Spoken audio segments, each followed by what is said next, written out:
Bienvenido nuevamente a tu canal Amazing Grace, en el cual estudiamos la Biblia a profundidad y exploramos temas que comúnmente no son tomados o no son explorados o no son predicados. Entonces, en esta ocasión estamos estudiando el tema sobre la intercesión. Y la pregunta inicial del tema decía, lo vimos en el primer video, ¿cierto? ¿Habrá fin de la intercesión? Entonces, en el primer tema, un pequeño resumen cortico para que oremos e iniciemos el tema. Se planteó la pregunta, ¿cierto? Se plantearon tres preguntas. En el principio, vamos allá para que veamos. La pregunta número 1. ¿Habrá esta condición de intercesión, será por la eternidad? La segunda pregunta es, ¿nos enseña la Biblia el momento final de la intercesión de manera clara? Y la tercera pregunta que vamos a responder en el siguiente video, que no te puedes perder, por supuesto, es si podremos vivir sin intercesor, porque es clarísimo, esta parte es una de las partes más importantes del tema. Entonces, mis hermanos, en el video anterior o la semana pasada, exploramos que para poder responder estas palabras necesitamos tener un fundamento firme. Y fuimos a la primera promesa cuando se inició la gracia, cuando se inició la intercesión, la conseguimos en Génesis 3:15, que dice así: y pondré enemistad entre ti y la mujer, entre tu simiente y la simiente de ella, esta te herirá en la cabeza y tú le herirás en el calcañar. Entonces de aquí se plantearon tres preguntas. Si la promesa, luego la palabra de Dios había dicho que Adán y Eva morirían el día que comieran del árbol de la fruta, la ciencia del bien y del mal, ¿por qué no murieron? Porque dado que están recibiendo una promesa allí, una promesa a futuro, ¿cierto? La segunda pregunta fue cómo se propuso esa enemistad, y la tercera cosa que aclaramos en el tema es el fin del mal, porque la serpiente va a ser finalmente ¿cómo? Aplastada. ¿Okay? Entonces, bueno, vamos a entrar en el tema, pero antes de entrar en el tema vamos a orar. Señor Dios y Padre nuestro que estás en el cielo, alabado, glorificado y honrado sea tu nombre. Oh Dios, aquí estamos delante de ti dándote las gracias una vez más porque nos permites compartir tu palabra en libertad. Te pedimos perdón, oh Dios, por nuestros pecados y líbranos de toda maldad. Que tú, como el autor de la Biblia, nos expliques y nos guíes en este estudio, porque esto lo hacemos para la gloria de tu nombre, Señor. Así que confiamos en ti, en que tú estás al control y tú estás dirigiendo este video. Lo decimos en el nombre santo de tu Hijo Jesús. Amén y amén. Entonces, la segunda pregunta. ¿Nos enseña la Biblia el momento final de la intercesión de manera clara? Para responder esta pregunta es necesario desarrollar el contexto y visualizar la forma en que se lleva a cabo la intercesión por medio de símbolos. Dios explica la obra de Cristo. Entonces, ¿cómo se explica el plan de intercesión o la intercesión? Por medio de símbolos. Dios le explica. ¿Y qué es lo que está explicando la obra de Cristo? En Efesios 1, Dios declaró el reino de la gracia y cómo se llevaría a cabo, ¿cierto? Para llevarlo a cabo levantó primeramente a los patriarcas. A Abraham le fue dada la promesa de porque por medio de él vendría la simiente, y para ello Dios levantó un pueblo, al cual explicó la totalidad del plan de salvación. Recuerden lo que le dijo Jesús a la mujer samaritana en Juan capítulo 4. Vosotros adoráis lo que no sabéis, porque la salvación viene de los judíos. Entonces, Dios levantó un pueblo y le explicó el plan de intercesión o el plan de salvación de manera completa, clara y directa. ¿Por medio de qué símbolos? All right. Entonces, por medio de símbolos desarrollados en el santuario y exteriorizados en fiestas o etapas. Para llevar a cabo, Dios levantó sacerdotes de la tribu de Leví que intercedían por el pueblo para explicar cómo el intercesor iba a llevar a cabo ese ministerio de intercesión. Entonces, ¿quiénes eran los encargados de llevar a cabo el tipo? La intercesión inicia con Moisés y luego Dios nombra sacerdotes, empezando con Aarón y siguió con su descendencia por causa de Fineas, y los levitas por medio de los símbolos realizados en el santuario. ¿Okay? Los levitas encargados del ministerio del santuario, pero los sacerdotes eran Aarón y su descendencia, el cual fue perpetuado por Fineas, que vemos que cuando Balaam indujo al pueblo a pecar, murió gran cantidad de gente cuando estaban fornicando con las moabitas, ¿cierto? Cuando estaban en fornicación allí con ellos y adorando a sus ídolos, a tal punto que hubo un joven que pasó por enfrente de Moisés, por enfrente de toda la congregación, en pecado abierto, y se atrevió a entrar con Cosbi, una cananea, una moabita, a su carpa, a su tienda, y entrar en fornicación ahí. Fineas, lleno de celo, los atravesó con una lanza y entonces hasta ahí llegó la ira de Dios en el momento, se calmó, y entonces ahí Dios le dio una promesa a Fineas, a la casa de Aarón, de que el sacerdocio sería perpetuo. Pero podríamos ir un poquito más atrás, que no lo incluí en el tema, pero después que terminé el tema yo me acordé y ahorita que lo estoy presentando, lo llamo a colación. Vemos a Abraham intercediendo por Sodoma y Gomorra. Entonces vemos una primera intercesión allí.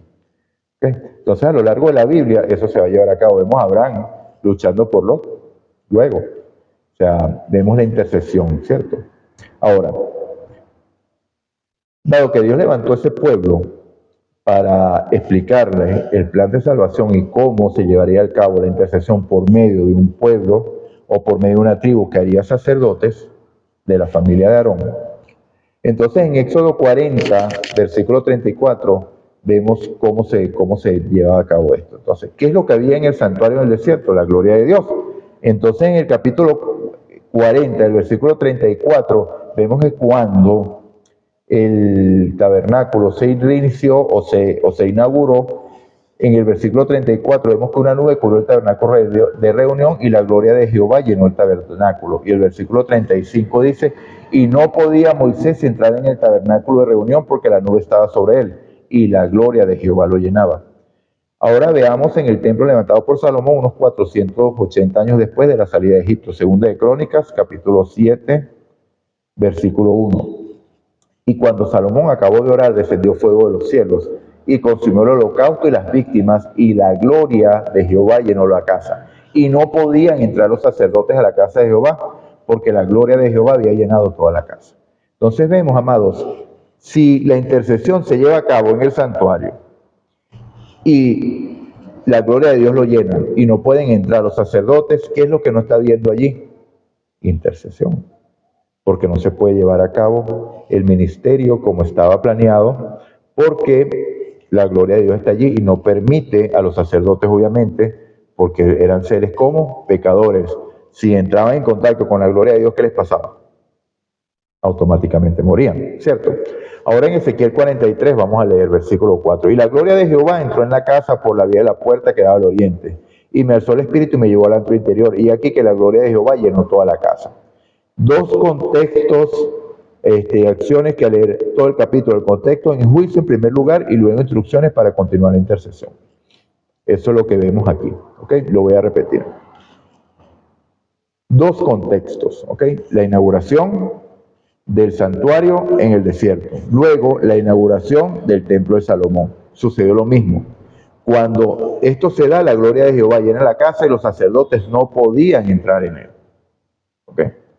Y bueno, y después vemos que en un contexto de juicio, en Ezequiel, también la gloria de Jehová llena la casa, lo que indica que no se puede entrar en el sacerdote. ¿Qué hay de común en el santuario y templo lleno de la gloria de Dios? Recuerden que estos dos tipos y acciones llevadas a cabo por el hombre y nada podía perfeccionar porque eran ritos externos.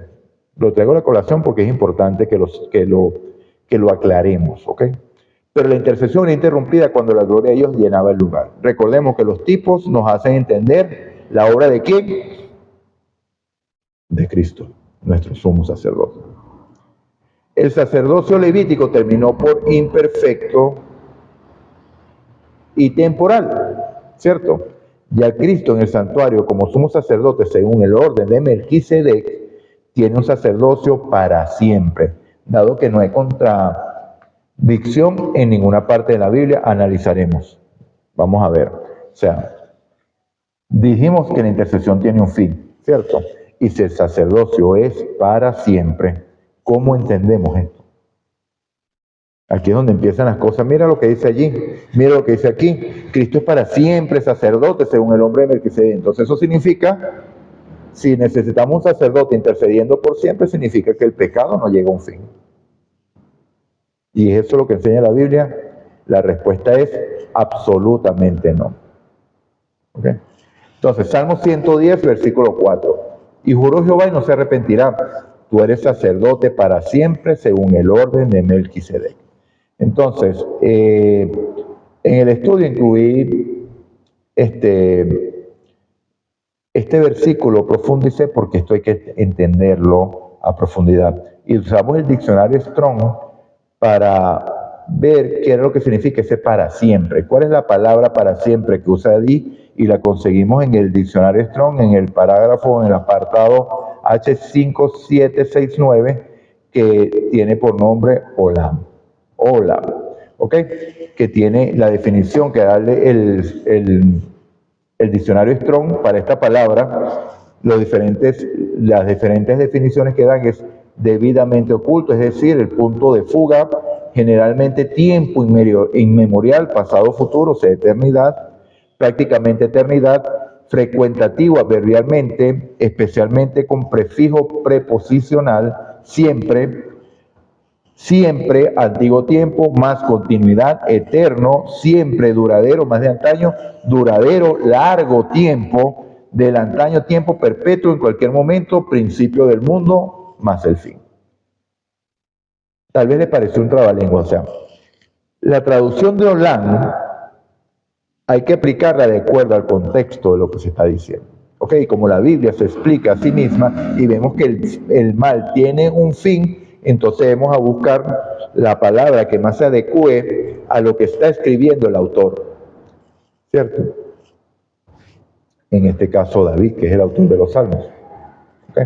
Entonces, dado que él puso que el sacerdocio para siempre, Salmo 110, según el orden de Melquisedec, y utilizó la palabra Olam, ¿cuál es la traducción que podría ocupar el lugar de esto? Es algo duradero, de largo tiempo. ¿Ok? ¿Por qué lo digo? Porque la Biblia determina el fin del mal. Porque si es eterno, que no tiene fin, entonces significa que el mal tampoco tiene fin. Entonces no se va a cumplir la promesa de que la cabeza de la serpiente va a ser aplastada. Y como leímos en la parte 1 del estudio, ¿cierto? Vemos que Satanás quedará en cenizas. Será destruido y no quedará raíz ni rama. ¿Cierto? Entonces se definirá el versículo que Jesús es designado sacerdote, y él es eterno, y por eso fue necesario el cambio de ley sacerdotal. Y la orden del Levítico, el Melquisedec, esto lo explicaremos en Hebreos 7. Por un largo tiempo, casi eterno, según el orden de Melquisedec. Voy a repetirlo para que podamos entenderlo de manera más clara. Entonces, ¿cómo se definiría ese versículo que dice que eres sacerdote para siempre, según el orden de Melquisedec? Se definiría que en el versículo Jesús es designado el sacerdote. Jesús es eterno y por eso es que fue necesario el cambio de ley. Eso lo explica Hebreo. ¿Por qué fue necesario el cambio de ley? Porque los sacerdotes morían y entonces otro tenía que tomar el lugar. ¿Cierto? Entonces, la ley sacerdotal es distinta a la ley de Melquisedec. ¿Por qué? Porque este es un solo sacerdote para siempre, no tiene interrupciones, disculpe. Y esto lo vamos a explicar más adelante en Hebreos 7. Entonces, ¿cuál es la traducción que aplica aquí? Cristo es sumo sacerdote según el orden de Melquisedec por un largo tiempo. ¿Ok? Eso es lo que explica. ¿Qué marca el fin del sacerdocio? Es decir, el fin de la intercesión. Hasta que sus enemigos sean puestos por estrado de sus pies. Esto es lo que marca el fin de la intercesión. ¿Hasta cuándo iba a interceder? Hasta que sus enemigos sean puestos por estrado de sus pies, como lo indica el mismo versículo 1 del Salmo 110, citado por Jesús, Lucas y Pablo, indicando la victoria final. ¿Ok? Ahora, como dije, vamos a explicar Hebreos 7, la explicación paulina del tipo. Hebreos capítulo 7, versículo 1. Porque este Melquisedec, rey de Salem, sacerdote del Dios Altísimo, que salió a recibir a Abraham, que volvía a la derrota de los reyes, y le bendijo, quien asimismo dio a Abraham los diezmos de todo, cuyo nombre significa primeramente rey de justicia, y también rey de Salem, esto es, rey de paz. Versículo 3. Sin padre, sin madre, sin genealogía, que ni tiene principio de días ni fin de vida, sino hecho semejante al Hijo de Dios, permanece sacerdote para siempre. Aquí vale recordar que Melquisedec no es Cristo. Melquisedec es un tipo de Cristo. ¿Por qué lo nombra, por qué ocupa un lugar especial en la Biblia, un lugar apartado allá en Génesis, creo que es Génesis 17, si mal no recuerdo?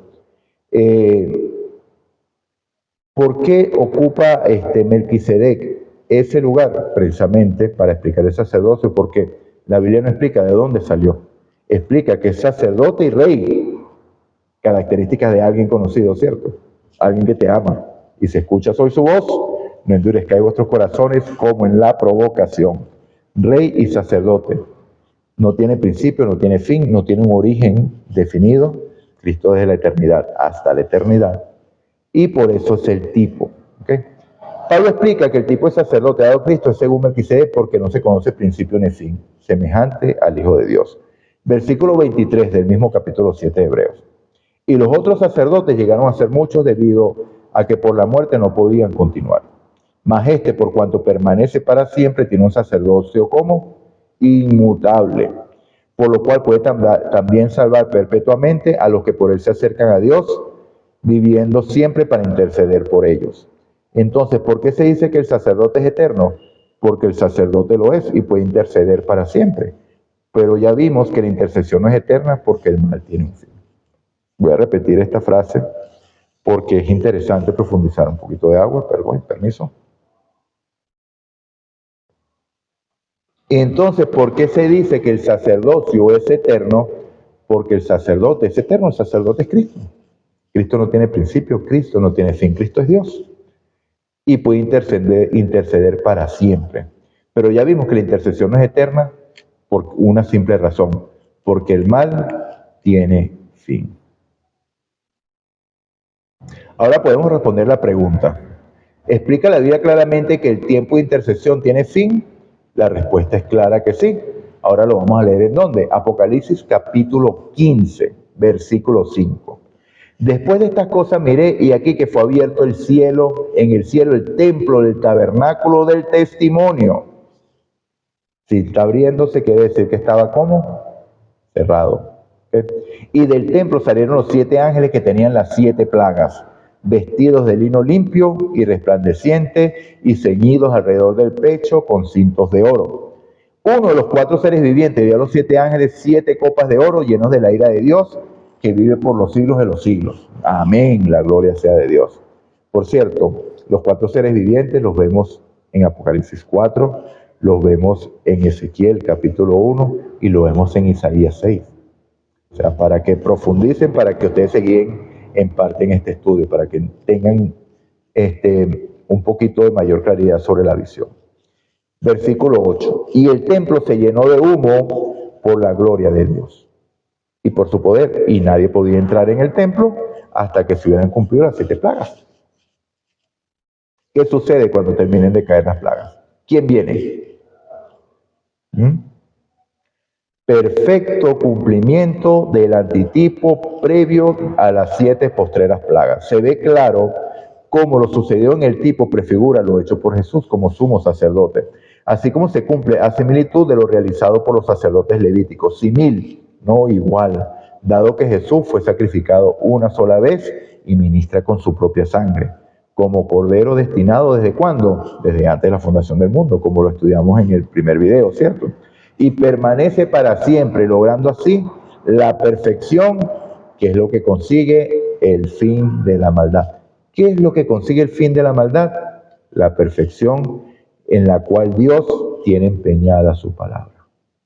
Porque Dios dice que en el tiempo del fin hay un pueblo que tiene su nombre en la frente. Un pueblo que guarda los mandamientos de Dios y tiene la fe de Jesús. La fe de Jesús, no la fe en Jesús. Son cosas distintas. La fe de Jesús es la fe por la cual Él venció. Y si Él venció, adivina quién puede vencer. Tú y yo. Si escuchas hoy su voz, no endurezcáis vuestros corazones como en la provocación. Pero no es con tus fuerzas, amado. Tú no puedes vencer, yo no puedo vencer. Es Cristo en mí, porque Él es el único que puede desarrollar esa fe. Él es el único que tiene esa fe. Y Cristo en ti, Cristo en mí, por medio de su fe, te hace vencedor. Por eso ahora puedes entender lo que leímos en Romanos 16:20, que dice que el Dios de paz, Dios aplastará en breve a Satanás bajo vuestros pies, bajo tus pies y los míos. La gracia del Señor Jesucristo sea con todos vosotros. O sea, es Cristo viviendo en ti y en mí el que hace eso, porque es la simiente la que pisa la cabeza de la serpiente. La simiente recibió el mordisco en el calcañar, y usted también y yo, porque usted está en Cristo, y Cristo está en usted. Pero así como Cristo padeció, usted debe padecer. Así como Cristo murió, usted debe morir ¿a qué? Al viejo hombre, ¿cierto? Debe morir para que nazca ese nuevo hombre, porque el que no nace de nuevo, ¿qué pasa? No puede ver el reino del cielo. Entonces, ¿qué es lo que marca el fin del mal? Que la palabra de Dios se cumpla, que llegue un pueblo al cual pueda ser perfeccionado porque Él empeñó su palabra en ello. Ok, el llenarse el templo de humo culmina en la intercesión de Jesús y cierra el tiempo de gracia explicado por Jesús en Mateo 24, 37 al 39. Y dice, al caer la última plaga, está listo para venir por su pueblo para cumplir 1 de Tesalonicenses 4, 13 al 18 y 1 de Corintios 15, 51 y 52. Y que ha sellado el destino de los perdidos y exclama desde el trono, hecho está. Apocalipsis 16, 7, culminación de la obra de Cristo como sumo sacerdote. Y si quiere profundizar más, puede leer Isaías 59, que indica que se cambia las ropas por ropas de venganza. Porque Cristo no va a venir en relación con el pecado, como lo explica la misma Biblia, sino que Cristo viene para recoger a su pueblo y dar a cada quien su paga. ¿Cierto?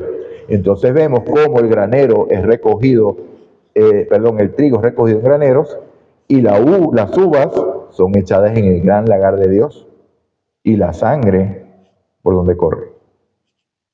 Interesante, hermano. Ahora, ¿cómo define la Biblia este tiempo de las plagas? Tiempo de angustia del cual nunca ha sido ni será desde que hubo hombre en la tierra, porque la tierra quedará en el estado que tenía en la creación. Uy, ¿de dónde salió eso? O mejor dicho, que tenía antes de la creación. Jeremías capítulo 4, versículo 23. Y miré a la tierra y aquí estaba asolada y vacía, y los cielos y no había en ellos luz. Cuando nosotros vamos a Génesis capítulo 1, versículo 1 dice, en el principio creó Dios los cielos y la tierra, y era la tierra desordenada y vacía, y oscuridad. Y dijo Dios, hágase la luz, y fue la luz. Y aquí Jeremías ve lo contrario. Miré la tierra y aquí que estaba desolada y vacía, como estaba al principio, antes de que Dios iniciara la creación, y no había en ellos luz. O sea, ¿en qué estado va a estar la tierra después que esto suceda?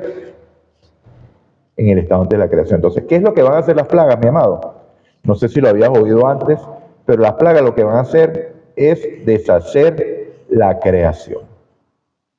Y los redimidos, amados, van a tener un privilegio maravilloso.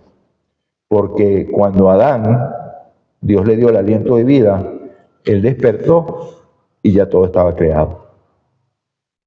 Pero los redimidos, usted y yo, y si escuchas hoy su voz, no endurezca vuestro corazón como en la provocación, para que tengas parte en este privilegio. Vamos a ver a Dios creando, amados. Cosas que ojo no vio, ni oído oyó. Nosotros lo entendemos por fe y lo creemos por fe, porque escrito está. Pero nosotros no lo escuchamos diciendo, hágase la luz. Son las cosas que Dios tiene preparado para usted y para mí. La gloria sea de Dios, alabado sea Padre. Ok. Miré la tierra estaba asolada y vacía, y los cielos no había en ellos luz. Y fíjense, nada más para que, un abreboca, para que usted mismo investigue, ¿qué fue lo último que creó Dios? La joya de la creación, A Adán, al hombre, la humanidad. ¿Y sobre quién cae la primera plaga? Y vino el ángel, vertió la copa, y los hombres fueron llenos de llagas malignas. Entonces la primera copa que destruye a lo último que fue creado. Entonces, regresivo. Y así va destruyendo el agua, los peces, las aves, etcétera, etcétera. Lean. Ok, miré a los montes y aquí que temblaban y todos los collados fueron destruidos. Versículo 25, por si tenía dudas. Jeremías capítulo 4, versículo 25. Miré y no había hombre, y todas las aves del cielo se habían ido. Miré aquí el campo fértil era un desierto, y todas sus ciudades eran asoladas delante de Jehová, delante del ardor de su ira. No había nada, hermano. Así que los que creen en el rapto secreto, que dicen que en Tesalonicenses 4 van a ser arrebatados, y unos que todavía no han sido totalmente redimidos, que todavía tienen chance de salvarse, quedan aquí luchando con el anticristo por 3 años y medio, concilia eso con Jeremías 4. Y con Isaías, conchale, no recuerdo, no hice la tarea en ahí. En Isaías también está. Entonces, concílialo. Y los que también creen, ¿no? En Zacarías, que Cristo va a reinar desde Jerusalén, un reinado terrenal. Concilia eso con esto. Bueno. Ok. ¿Qué pasará con la humanidad cuando ya no haya intercesión? ¿No lo sabrán? No lo saben, amados. No lo saben. Hoy la humanidad no sabe que el mundo llegará a un fin. O mucha gente lo ha dicho, pero no lo creen. Pero lo que sí no sabe es que la intercesión de Dios llegará a un fin. ¿Y por qué lo afirmo? Porque Jesús lo enseñó. Yo no vengo aquí a decir mis palabras, yo vengo a decir aquí la palabra de Dios. Mateo 24, 37. Más como en los días de Noé, así será la venida del Hijo del Hombre. Se derramó la ira de Dios en el diluvio, le dolió a Dios en el corazón haber creado al hombre. Porque el pensamiento del hombre era de continuo solamente el mal, ¿cierto? Porque como en los días antes del diluvio estaban comiendo y bebiendo, casándose y dándose en casamiento, hasta el día en que no entró en el arca. Y no entendieron hasta que vino el diluvio y se los llevó a todos. Así será también la venida del Hijo del Hombre. ¿Qué pasó en los días de Noé y por qué Jesús hace referencia a ello? Necesariamente tenemos que ir a los días de Noé. Génesis, amados. Génesis 7, versículo 1, y dice así. Y dijo luego Jehová a Noé, entra tú y toda tu casa en el arca, porque a ti he visto justo delante de mí en esta generación. De todo animal limpio tomarás 7 parejas, macho y su hembra, más de los animales que no son limpios, una pareja, el macho y su hembra. Epa, pero esto fue escrito mucho antes de Levítico 11, y ya se hablaba de animales limpios, animales impuros. Curioso, ¿no? Por eso que hay que estudiar es la Biblia, no creerle a los hombres. Versículo 3. También de las aves de los cielos 7 parejas, macho y hembra, para conservar viva la especie sobre la faz de la tierra. Porque pasados aún 7 días, esta es la clave, yo haré llover sobre la tierra 40 días y 40 noches, y raeré de sobre la faz de la tierra a todo ser viviente que hice. E hizo Noé conforme a todo lo que le mandó Jehová. Y sucedió que el 7º día las aguas del diluvio vinieron sobre la tierra. ¿Cuándo vinieron las aguas del diluvio? Al 7º día. En este mismo día entraron Noé, Sem, Cam y Jafet, hijos de Noé, la mujer de Noé y las 3 mujeres de sus hijos con él en el arca. Entraron en el 7º día cuando empezó el diluvio. No, Señor. Ellos y todos los animales silvestres según sus especies, y todos los animales domesticados según sus especies, y todo reptil que se arrastra sobre la tierra según su especie, y toda ave según su especie, y todo pájaro de toda especie. Vinieron pues con Noé al arca de 2 en 2, de toda carne en que había espíritu de vida. Versículo 16, y los que vinieron, macho y hembra de toda carne vinieron, como lo había mandado Dios, y Jehová cerró la puerta. ¿Qué había pasado? Noé y los animales entraron en el arca, y aún 7 días, y fue cuando empezó la lluvia. Los de afuera estaban destinados a morir, pero no lo sabían, amados. ¿Por qué? El único lugar donde podían ser salvos del diluvio había cerrado. todo continuaba normal. Cuando se dieron cuenta, cuando empezó a caer el diluvio, cuando empezó la lluvia, porque nunca había llovido de paso, ¿no? Por eso que le decían a Noé, tú eres un loco, los científicos, los sabios de la época. Y valga decir que esta gente era muy sabios, ¿oyeron? O sea, hacía poco habían salido de la mano de Dios, de hecho, las edades lo indican, ¿no? Bueno, así también pasará antes la venida de Cristo. Hoy nosotros, la iglesia representa un arca abierta para la salvación de la humanidad. Pero lamentablemente la mayoría no quiere entrar. Como en los días de Noé, así será también la venida del Hijo del Hombre. Estaban comiendo, bebiendo, casándose, dándose en casamiento, andando, paseando, haciendo de todo. Se cerró el arca, no se dieron cuenta y vino el diluvio y se los llevó a todos. Lastimosamente, así va a suceder también antes de la venida de Cristo.